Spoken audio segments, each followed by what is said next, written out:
बिस्मिल्लाहिर्रहमानिर्रहीम। अस्सलाम वालेकुम नादरीन, आप यूट्यूब चैनल देख रहे हैं। मैं इमरान खान हूँ।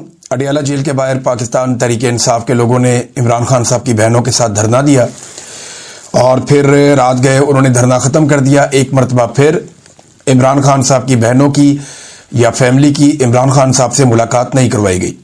इसी तरह से बुशरा बीबी की भी मुलाकातें रोकी गई हैं और इमरान खान साहब की भी मुलाकातें रोकी गई हैं। वजह सिर्फ एक है कि पाकिस्तान की जो मिलिट्री एस्टेब्लिशमेंट है वो ये नहीं चाहती कि इमरान खान साहब का कोई पैगाम आजकल के दिनों में जेल से बाहर आए, क्योंकि फील्ड मार्शल आसिम मुनीर साहब की ब्रांडिंग पे बहुत ज़्यादा काम हो रहा है। मुख्तलिफ जगहों पे उनके बारे में खबरें छपवाई जा रही हैं, बहुत कोशिश की जा रही है। वो खुद भी बहुत ज़्यादा ट्रैवल कर रहे हैं। फिर उन्होंने जिस तरीके से डोनाल्ड ट्रंप से ताल्लुकात बनाए, आलमी सतह पर उन्होंने ताल्लुकात बनाए, फिर मौलवी इकट्ठे करके जिस तरह के बयानात मौलवियों से दिलवाए गए, ये सारा एक ब्रांडिंग का एक प्रोसीजर है जिसके ऊपर कोशिश की जा रही है कि मैक्सिमम ब्रांडिंग की जा सके फील्ड मार्शल आसिम मुनीर की। लेकिन ग्राउंड पे कुछ है नहीं। अगर आप देखें कारकर्दगी तो वो तो जीरो है। सिर्फ पाकिस्तान एयरफोर्स ने इंडिया के तैयारे गिराए और एक मार्के में पाकिस्तान को फतह नसीब हुई है और उस पर फील्ड मार्शल बन गए आसिम मुनीर साहब। उसके अलावा और कोई चीज़ पाकिस्तान नहीं कर पाया। मिसाल के तौर पर मईशत पूरी तरह से तबाह है, दहशतगर्दी पहले से कई ज़्यादा बढ़ चुकी है, अवाम और फौज के दरमियान जो बदएतमादी है वो पैदा हो चुकी है और उसकी वजह लगातार मिलिट्री एस्टेब्लिशमेंट की सियासत में मुदाखलत करने की पॉलिसी है। मुल्क में सियासी इस्तेहकाम नहीं है, गुर्बत बेरोजगारी में कई गुना इजाफा हो चुका है, महंगाई में कई गुना इजाफा हो चुका है, जबकि लोग पाकिस्तान छोड़ छोड़कर बाहर जाना चाहते हैं। सरमायाकारी कोई पाकिस्तान में लाने के लिए तैयार नहीं है। PIA को इन्होंने बेचा, वो क्या हालत हुई मैं आगे चल के आपको बताऊंगा। लेकिन इस ब्रांडिंग को बचाने के लिए इमरान खान साहब और उनकी अहलिया को जेल में मुलाकातों पर पाबंदी लगा के कोई भी पैगाम बाहर ना आए, इसका बंदोबस्त किया गया है। लंदन में भी जो ओवरसीज पाकिस्तानी है उन्होंने शहजाद अकबर साहब ने इसको लीड किया था। पाकिस्तान की जो एम्बेसी है उसके बाहर इन्होंने एहतजाज किया और वहां पे ओवरसीज पाकिस्तानी इकट्ठे हुए। इन्होंने वहां धरना दिया, धरने पे बैठे रहे काफ़ी देर, काफ़ी नारेबाजी हुई, बहुत तकारीर हुई और उनका ये कहना है कि जब जब इमरान खान साहब की मुलाकातें रोकी जाएंगी हम इस एहतजाज के सिलसिले को बढ़ाएंगे, इसे यूरोप में भी ले जाएंगे और बाकी शहरों में भी इसको आहिस्ता आहिस्ता लेकर जाएंगे। तो ये पाकिस्तान तहरीक इंसाफ की जानिब से शहजाद अकबर साहब ने और ISF के लोगों ने इसको एहतजाज को लीड किया था। तो ये आगाज हो गया है बरतानिया में भी एहतजाज का। अब नादरीन, मौलवी जो हैं वो इकट्ठे होकर आसिम मुनीर साहब को पै गए। यानी सिंपल वजह यह है कि पाकिस्तान के जो उलमा इकराम है या मजहबी सियासी जमातें हैं उनकी स्पेस खत्म हो गई थी गुज़िश्ता 2-3 सालों में। खास तौर पे आसिम मुनीर साहब के दौर में उन्हें मौका ही नहीं मिला, क्योंकि इमरान खान साहब पे जुल्म और जबर इतना ज्यादा हुआ कि सारे लोग इमरान खान साहब के साथ खड़े हो गए।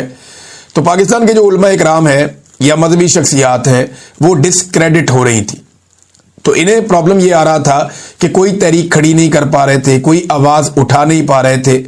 हर जगह पे जो है वो हुकूमत अपना मंजन बेच लेती थी और बाकी सारी स्पेस जो है वो इमरान खान साहब ले जाते थे। तमाम जो हार्ड एंड फास्ट किस्म के मौक़िफ़ अपनाए हैं वो पाकिस्तान तहरीक इंसाफ ने और इमरान खान साहब ने अपनाए हैं। मार भी इन्होंने बहुत खाई।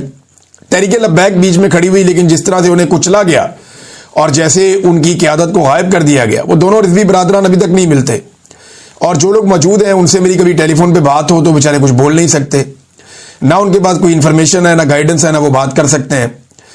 तो जो मौलवी हजरात हैं इनके पास, क्योंकि इनका पाकिस्तान की सियासत में बड़ा पुराना असर है, तो मस्जिद और मिंबर और मदारिस इनके पास है। तो ये बड़े अरसे से कोशिश कर रहे थे लेकिन ये इन नहीं हो पा रहे थे। पाकिस्तान की पॉलिटिक्स में इनको स्पेस नहीं मिल रही थी। तो अभी आसिम मुनीर साहब ने कुछ इक़दामात किए जिनसे इन्हें स्पेस मिल गई और अब ये रल के फील्ड मार्शल आसिम मुनीर के खिलाफ खड़े हो गए। अब एक तरफ मौलवी खड़े हैं, उलमा इकराम खड़े हैं, जिनके साथ उनके फतवे, जिनके साथ शरीयत क्या कहती है, इस्लाम क्या कहता है, कुरान पाक क्या कहता है, वो ये मिसालें लेकर आ गए। दूसरी तरफ फील्ड मार्शल आसिम मुनीर साहब खड़े हैं जिनके पास डंडा है और ताकत है और इक़्तिदार है, ये चीज़ें उनके पास है। अब ये दोनों आमने सामने आकर इस वक्त खड़े हो गए। एजेंसियों को इस वक्त सबसे बड़ा प्रॉब्लम यह है कि मौलवियों ने जिस किस्म की बातें कर दी हैं या ये जो आलिम है इन्होंने जो कुछ कह दिया है, अगर इस पर वाकई अमल दरामद होना शुरू हो गया और मस्जिद और मिंबर से आवाज़ उठना शुरू हो गई आसिम मुनीर साहब के खिलाफ, तो ये एक नई आग लग जाएगी और आसिम मुनीर साहब की मुश्किलात में बहुत ज़्यादा इजाफा हो जाएगा।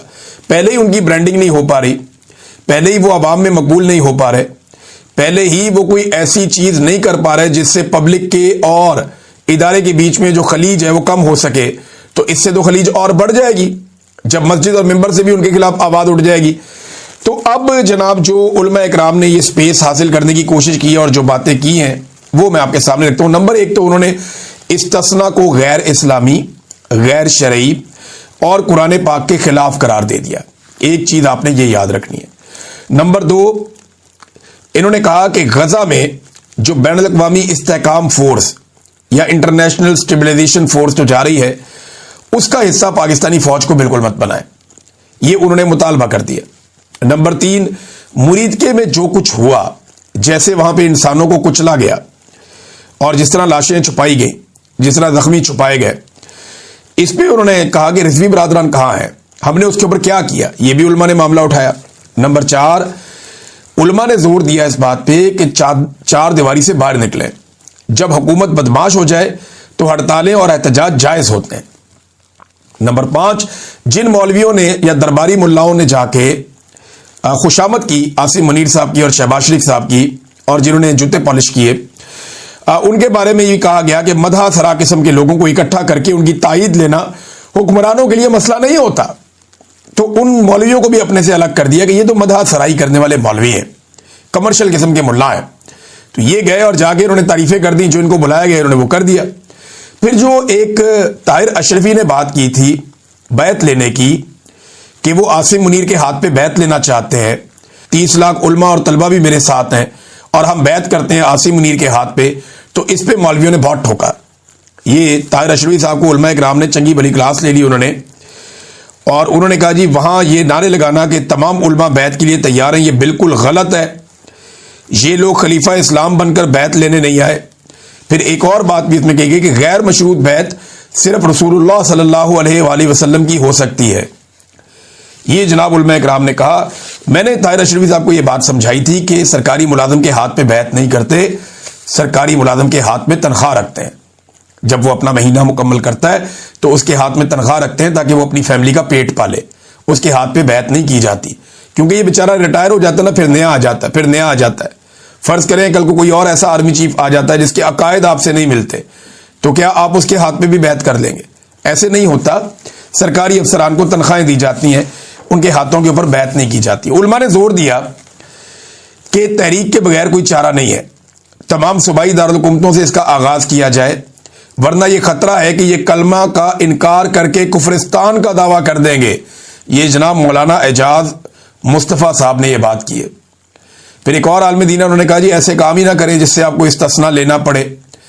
जो इंपॉर्टेंट बात है ना जिसपे एस्टेब्लिशमेंट को मुसीबत पड़ गई है और एजेंसियां अब इसके पीछे पड़ गई है, वो ये है कि यहां से एक अनाउंसमेंट ये भी हुई कि जो उलमा इकराम मसाजिद में और मदारिस में मौजूद है वो जुम्मे के खुतबे में 27वीं तरमीम के अंदर जो खराफात पैदा की गई हैं और जिन इश्यूज को हमने